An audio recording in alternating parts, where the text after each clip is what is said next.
శిఖరాలకు సవాళ్లు, విద్యార్థుల విజయాలు. పూర్తి వివరాలకు చదవండి రేపటి సాక్షి దినపత్రిక. దాంతోపాటు ఏమంటారంటే మేము బ్రహ్మాండమైన తీసుకుని మాకు ప్రచారం చేసేటప్పుడు ఇంకో మాట కూడా చెప్పారు. భూమ్ భూమ్ జగన్మోహన్ రెడ్డి గారిదంట, ప్రెసిడెంట్ మెడల్ జగన్మోహన్ రెడ్డి గారిదట. నేను మనవి చేస్తున్నా, ప్రజలు గుర్తించాలని మనవి చేస్తున్నా. ఈ బ్రాండ్లన్నీ కూడా చంద్రబాబు నాయుడు గారు పరిపాలనా కాలంలోనే, అంటే 2019-14 కాలంలోనే ఈ బ్రాండ్లన్నీ ఇచ్చింది చంద్రబాబు నాయుడు గారు. దానికి లెక్క ఉంది, జీవోలు ఉన్నాయి. చూడండి, ఒక మాట చెప్తాను.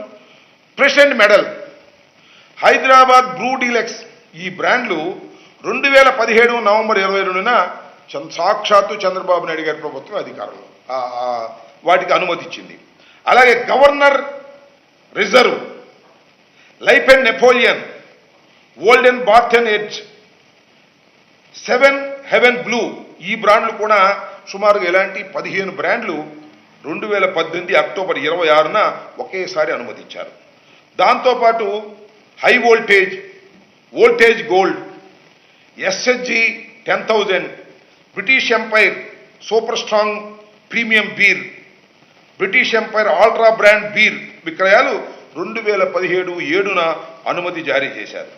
దాంతోపాటు royal palace, new king, sign out, ఈ పేర్లతో విస్కీ బ్రాండ్లు నవంబర్ 9న 2018న వాళ్లే జారీ చేశారు. బీరా 91 పేరుతో 3 రకాల బీర్ బ్రాండ్లను 2019 మే 14న దిగిపోయే ముందు చంద్రబాబు నాయుడు గారు సంతకం పెట్టి ఆ బ్రాండ్లని రిలీజ్ చేశారు.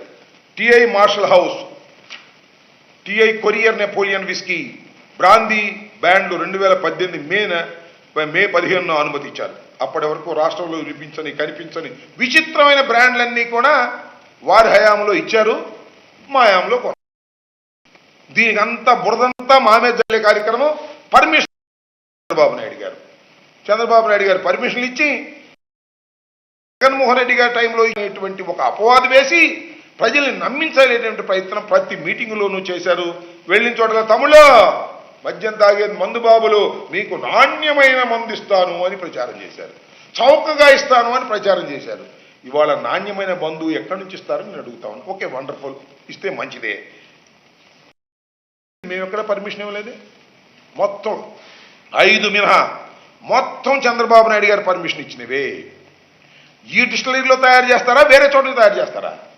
ఈ డిస్టిలరీలో తయారు చేసేటప్పుడు నాణ్యమైన ఇంతకన్నా బెటర్ మందు ఎలా వస్తుంది? అదే డిస్టిలరీ కదా. ఆ డిస్టిలరీలోనే తయారు చేసే మందు ఏమి లేదు. మీరు స్లిప్పులు అంటించి ఈ రకంగా చేసేటటువంటి ప్రయత్నం, మా మీద బురజల్లే కార్యక్రమాలు మీరు చేస్తున్నారు. ఇది ఒక సరైనటువంటి విధానం కాదు అనేది ఈ సందర్భంగా నేను చెప్పదలుచుకున్నాను. మొత్తంగా ఈ కొత్తగా తీసుకొచ్చేటటువంటి పాలసీ స్కాములకు ఆస్కారం ఇచ్చే పాలసీ, అసలు స్కామ్ చేయడం కోసమే మీరు ఈ పాలసీని తీసుకొచ్చారు. మీ కార్యకర్తలకి, మీ నాయకులకి సిండికేట్లు చేసి మద్యాన్ని అమ్ముకొని వ్యాపారం చేసుకొని డబ్బులు సంపాదించుకోవాలి అన్యాయంగా అనేటువంటి ఒకే ఒక్క దురుద్దేశంతో ఇవాళ ఈ నూతనమైనటువంటి పాలసీని మీరు తీసుకొచ్చారు. ప్రభుత్వమే ఇటువరకు అమ్మేది. ప్రభుత్వమే అమ్మినప్పుడు ఇంకా ఎక్కడ మిస్చీఫ్ దాటానికి అవకాశం లేదు. ఇవాళ ప్రైవేటు వ్యక్తుల చేతుల్లోకి తీసుకువెళ్ళేటటువంటి పరిస్థితి మీరు చేస్తున్నారంటే ఇది స్కామ్కు దోహం చేసేటటువంటి కార్యక్రమం అని కూడా ఈ సందర్భంగా నేను చెప్పదలుచుకున్నాను. ఇంకపోతే నిన్న క్యాబినెట్లోనే చాలా సుదీర్ఘమైన చర్చ జరిగినట్టుగా ఆ పత్రికల్లో వచ్చాయి. ముఖ్యంగా వారి ప్రియమైన పత్రిక ఈనాడులో జగన్ భార్య చైర్మన్గా ఉన్న సాక్షి పత్రికకు దోచిపెట్టారు. ప్రభుత్వ సొమ్మంతా కూడా సాక్షి పత్రిక దోచిపెట్టారట. ఆ సాక్షి పత్రిక జగన్ భార్య చైర్మన్గా ఉన్నారట. సరే, మరి వాళ్ళకి తెలిసిందో తెలియకో, మరి ఆమెమి చైర్మన్ కూడా కాదు, ఈవెన్ డైరెక్టర్ కూడా కాదు. Board will do all the functions in the సాక్షి.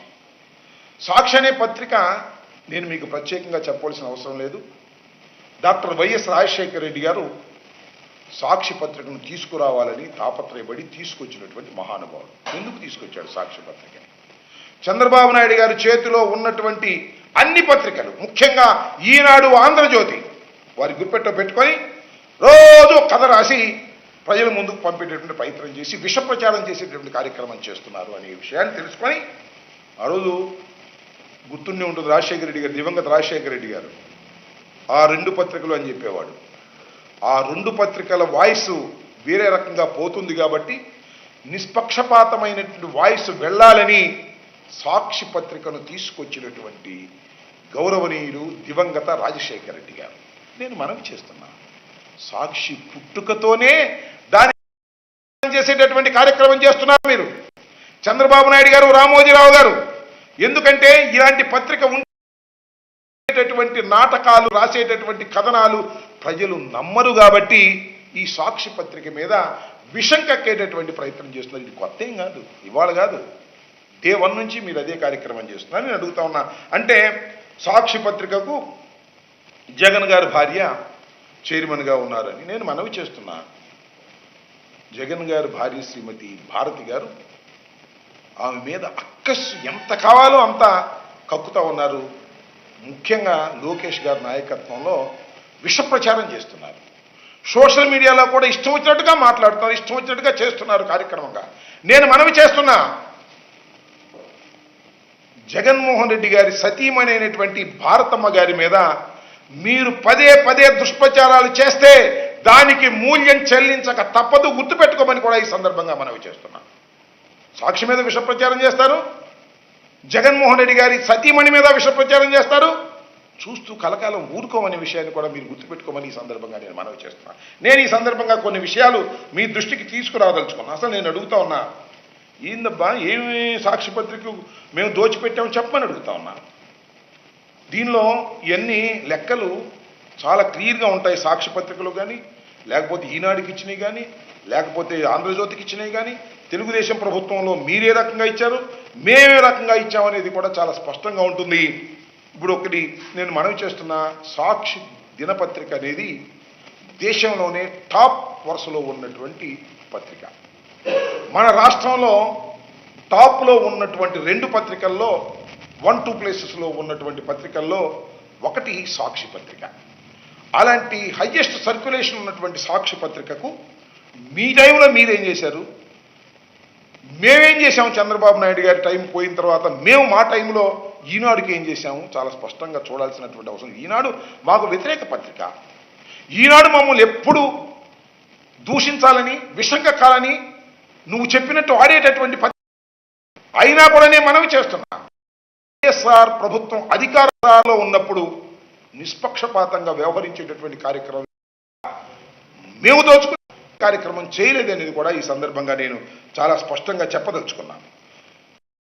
2014-19 అంటే ముఖ్యమంత్రిగా ఉన్నప్పుడు మీరేం చేశారు? ఈ 5 ఏళ్లలో ఈనాడుకి 121 కోట్లు ఇస్తే సాక్షి కన్నా తక్కువ సర్క్యులేషన్ ఉన్నటువంటి పత్రిక నీ ప్రియమైన పత్రిక అదే మన రాధాకృష్ణ గారి పత్రిక, అదే యాక్టివ్ పవర్ ప్లాంట్ ఇక్కడ ఇచ్చారు కదా ఆయన పత్రిక 72 కోట్లు ఇచ్చారు. సాక్షి ఎంత ఇచ్చారండి మీరు? చంద్రబాబు నాయుడు గారు గుర్తు చేసుకోండి, 30 కోట్లు ఇచ్చారు. ఈనాడుకి 121 కోట్లు, ఆంధ్రజ్యోతికి 72 కోట్లు, 30 కోట్లు మాత్రమే సాక్షికి ఇచ్చారు. దీన్ని ఏమనాలి? నీ ప్రియమైనటువంటి రామోజీరావు గారి పత్రికకి, నీ ప్రియమైనటువంటి రాధాకృష్ణ పత్రికకి దోచిపెట్టడం కాదంటారు దాన్ని. అది మాత్రం చాలా మేము చేసింది తప్పు, మేము చేసింది తప్పు ఏంటో నేను అడుగుతా ఉన్నా. దీనిలో 240 సరే మొదటి 4 ఏళ్ళు ఈనాడుకు మేము 240 కోట్లు ప్రకటన రూపంలో వెళ్ళాయి. అంటే ఏడాదికి ఇచ్చిన పత్రికా ప్రకటన 1 సంవత్సరానికి 60 కోట్లు, 3.5 ఏళ్లలో 243 కోట్లు ఇచ్చాం.